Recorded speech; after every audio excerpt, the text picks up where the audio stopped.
បងប្អូនដែលស្ថិតនៅក្នុងវិស័យហាត់ប្រាណនៅពេលដែលយើងចង់សរុបឡូគឺយើងតែងតែនឹកដល់លំហាត់កាឌីយ៉ូមុនគេអញ្ចឹងឬក៏ភាសាដែលគេហៅថាសម្រកបាញ់បន្ទូខ្លួនអីចឹងណាបងប្អូនប៉ុន្តែសម្រាប់វីដេអូនេះដែរខ្ញុំចង់ឲ្យបងប្អូនដឹងលម្អិតយើងដឹងទៀតព្រោះនៅពេលដែលយើងនិយាយពី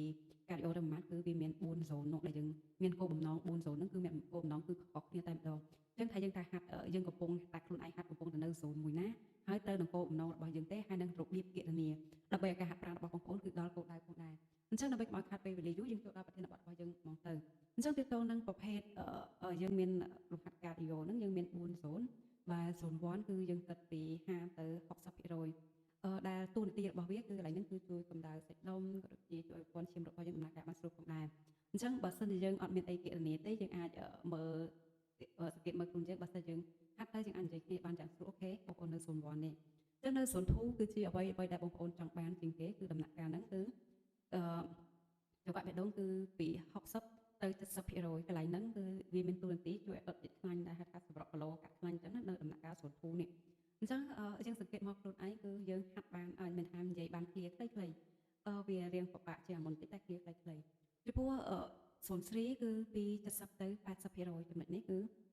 វាជួយឲ្យបេះដូងនិងសួតរបស់យើងដំណើរការបានល្អអញ្ចឹងណានេះក៏សំខាន់ដែរសម្រាប់ខ្ញុំមិនថាសម្រាប់ខ្ញុំ0 2 0 3គឺ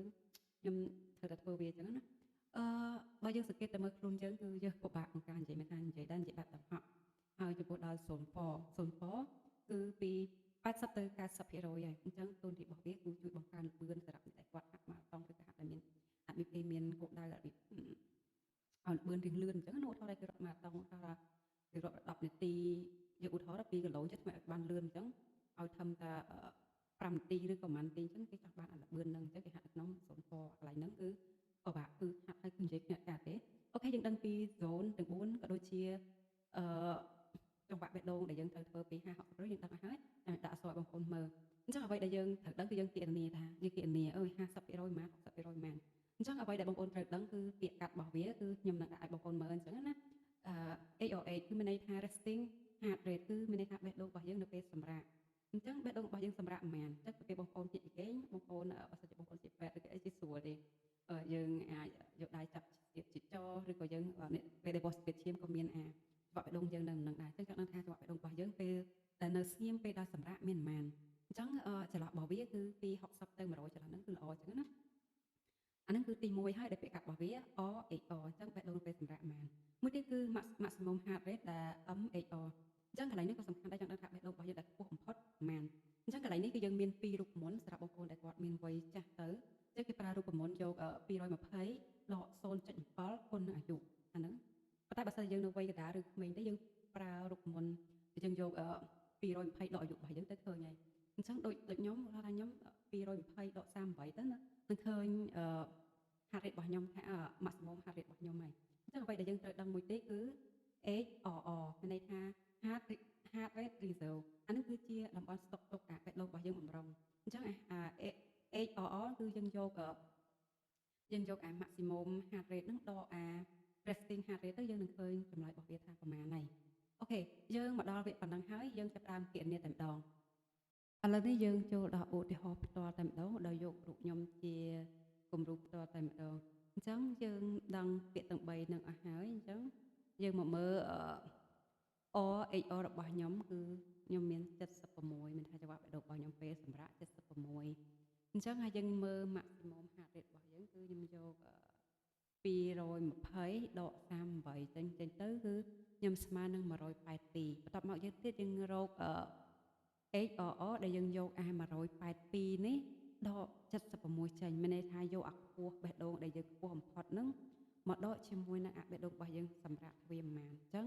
សម្រាប់ចរិតរបស់ខ្ញុំឃើញ106នៅពេលដែលយើងឃើញ106ហ្នឹងហើយគឺជាអ្វីដែលយើងត្រូវមកគណនាអញ្ចឹងបើសិនយើងចង់បានប៉ុន្មានភាគរយឧទាហរណ៍ថាឥឡូវយើងចង់បាន50%អញ្ចឹងយើងយក1យកទៅគុណនឹង50%ហើយបូកនឹង RHR អញ្ចឹងបើសិនជាខ្ញុំចង់នៅ01គឺខ្ញុំទៅហាត់បេះដូងវាពី50%គឺចន្លោះពី50%ខ្ញុំគឺ129អញ្ចឹងខ្ញុំនៅ01នេះ129ទៅដល់140គឺខ្ញុំនៅធំតែ01ទេប៉ុន្តែបើសិនខ្ញុំចង់សម្រកគីឡូសម្រកខ្លាញ់អីចឹងណា អញ្ចឹងខ្ញុំត្រូវគណនាវា60%អញ្ចឹងយក60%មកចំនួនកន្លែងហ្នឹងមកគុណអញ្ចឹងណាបងប្អូនអញ្ចឹងវាខុសគ្នាតែអាយុខុសគ្នានឹងអាបេះដូងរបស់យើងពេលសម្រាប់ប៉ុន្មានហ្នឹងទៅអញ្ចឹងបើសិនខ្ញុំចង់ហាត់សូនធូគឺបេះដូងរបស់ខ្ញុំគឺត្រូវចន្លោះពី140ទៅ150ចន្លោះហ្នឹងបើខ្ញុំអាចដុតខ្លាញ់បានបើសិនជាយើងអត់អាចអត់ចន្លោះប៉ុណ្ណឹងបានទេគឺមានន័យថាយើងនៅតែ01ដដែលទេអញ្ចឹងធ្វើម៉េចចូលដូចអ្នកខ្លះអញ្ចឹងហាត់ទៅចង្វាក់បេះដូងហាត់មិនលោតខ្លាំងផងអ្វីដែលយើងត្រូវមានគឺត្រូវមាន smart watch នេះចាមាន iWatch នេះគឺយើងអាចប្រើវាបានហើយពួកដែលយើងវាគណនាចំនួនបេះដូងរបស់យើងបានប៉ុន្មានតែបើសិនយើងមានយើងពិបាកចានេះនៅពេលហាត់ដូចខ្ញុំអញ្ចឹងខ្ញុំធ្លាប់ហាត់ខ្លាំងឲ្យបេះដូងខ្ញុំចុះមកក្រោនៅ120ជាងអីវាសួរយើងឈប់ហាត់ហើយពេលខ្លះនៅពេលដែលយើងហាត់ហាត់ខ្លាំងអីចឹងយើងរៀងបន្ថយទៅហាត់លំហាត់បែបរៀងស្រាលដល់120ជាងវាសួរយើងឈប់ហាត់ហើយយើងកំពុងហាត់ខ្វើ